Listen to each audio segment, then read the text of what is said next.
तो so personal और professional life में जब हम अपना कोई प्रस्ताव रखते हैं और वो रिजेक्ट होता है तो दिल में एक दर्द होता है जिसे कहा जाता है पेन ऑफ रिजेक्शन।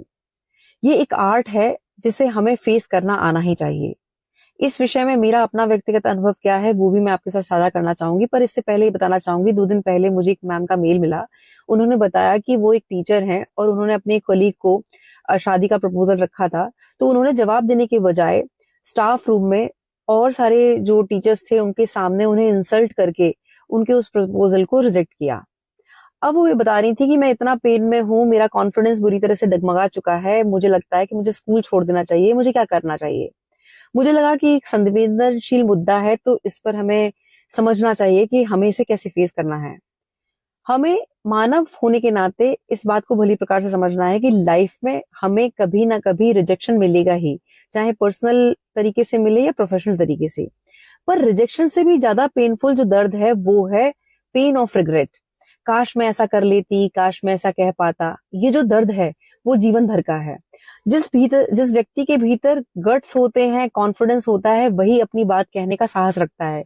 इसीलिए हमें अपनी बात को पूरे आत्मविश्वास के साथ रखना है, इस बात को समझते हुए कि फिर वो एक अलग मुद्दा है कि हमें वो रिजेक्ट करते हैं, हमें रिजेक्शन मिलता है, वो एक अलग विषय है।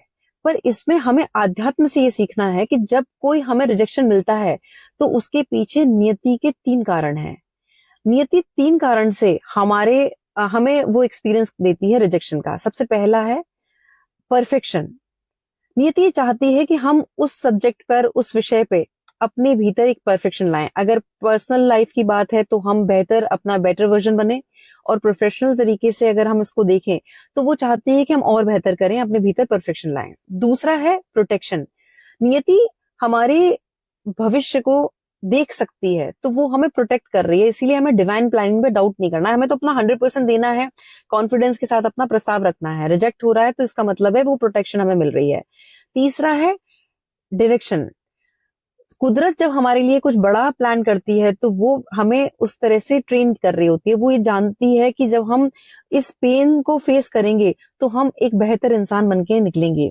तो वो हमें इस तरीके से डायरेक्शन दे रही है, तो हमें राइट डायरेक्शन में बढ़ना है। अगर मैं अपने व्यक्तिगत जीवन की बात करूं तो पर्सनल और प्रोफेशनल लाइफ दोनों में ही मुझे खूब सारे रिजेक्शन मिले हैं। बहुत सारे लोग थे मेरी लाइफ में जिनके साथ मैं चाहती थी कि जीवन मेरा उनके साथ मेरी अंतिम सांस तक बीते, लेकिन मुझे रिजेक्शन मिला। ऐसे ही बहुत सारे लोगों के साथ मैं काम करना चाहती थी, लेकिन वहां भी मुझे रिजेक्शन मिला। तो इसका मतलब ये नहीं है कि उनके रिजेक्शन से मेरी कहीं वैल्यू खत्म होती है। हमारी वैल्यू वो लोग नहीं निर्धारित कर रहे हैं जो हमें रिजेक्ट कर रहे हैं, उनका अपना दृष्टिकोण हो सकता है, और इसके लिए हमारे कुछ डिवाइन असाइनमेंट्स होते हैं, हमें ये समझना है। जिसके साथ हमारा काम जुड़ा हुआ है, जिसके साथ हमारा वो रिश्ता जुड़ा हुआ है, वो हमारे साथ जुड़ेगा ही जुड़ेगा। उसके साथ जुड़ने से हमें कोई नहीं रोक सकता है। लेकिन जिसके साथ नहीं जुड़ा है, हम कितना भी प्रयास कर लें वो नहीं जुड़ेगा। लेकिन इसके लिए हमें सिर्फ ये समझना सीखना है कि हमें एफर्ट्स देने हैं, अपने भीतर वो करेज लाना है, कॉन्फिडेंस लाना है और अपना प्रस्ताव रखना है। नहीं होता है तो उसके बाद उसको नियति का प्लान मान के आगे बढ़ जाना है, वहां अटकना नहीं है। अब जब बात आती है कि कोई हमारा जब अपमान करता है, तिरस्कार करता है, तब एक बात को ध्यान रखना है कि वो व्यक्ति जो हमें अपमानित कर रहा है, उसके अपमान से ये तय नहीं होता है कि हमारी वैल्यू क्या है। हमारी वैल्यू परमात्मा निर्धारित करता है, और हमारी वैल्यू ये है कि हम परम पिता परमात्मा की संतान है। हमें इस कॉन्फिडेंस के साथ अपनी बात को रखना है। जो आपको प्रेम करता है वो आपकी वैल्यू करेगा, जो आपके उस पोटेंशियल को देख पाएगा वो आपकी वैल्यू करेगा, और जो आपके पोटेंशियल को नहीं देख पा रहा है वो आपको रिजेक्ट कर देगा। लेकिन इसका मतलब ये नहीं कि आपकी वैल्यू कम या बढ़ रही है, वैल्यू तो आपकी वही रहेगी। इस पर एक बड़ा अच्छा शेर है चाय पे कि कुछ लोग ऐसे भी हैं जो चाय को मुंह नहीं लगाते, और एक हम हैं जो चाय को कलेजे से लगाए बैठे हैं।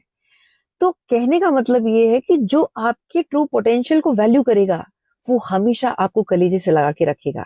इसलिए जो आपको रिजेक्ट कर रहा है या जो इंसल्ट कर रहा है वो उसका संस्कार है, वो उसका कर्म है।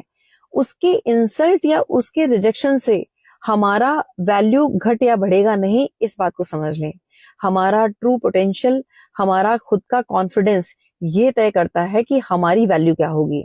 और फिर जब हमारी खुद की वैल्यू हमारी नजर में होती है, हमारा खुद का कॉन्फिडेंस होता है, फिर राइट लोग, राइट अपॉर्चुनिटीज अपने आप हमारे जीवन में आती हैं और एक डिवाइन प्लानिंग के तहत हम उनके साथ जुड़ते हैं, उनके साथ हम एक सुंदर जीवन जीते हैं और उनके साथ हम काम करते हैं, क्योंकि वो डिवाइन असाइनमेंट के तहत हमें वो काम दिया गया है और वो लोग हमारे जीवन में उसी आधार पे आए हैं। तो हमें अपने पोटेंशियल पे काम करना है और कॉन्फिडेंस को बनाए रखना है और जो रिजेक्शन है उससे फेस करना सीखना है।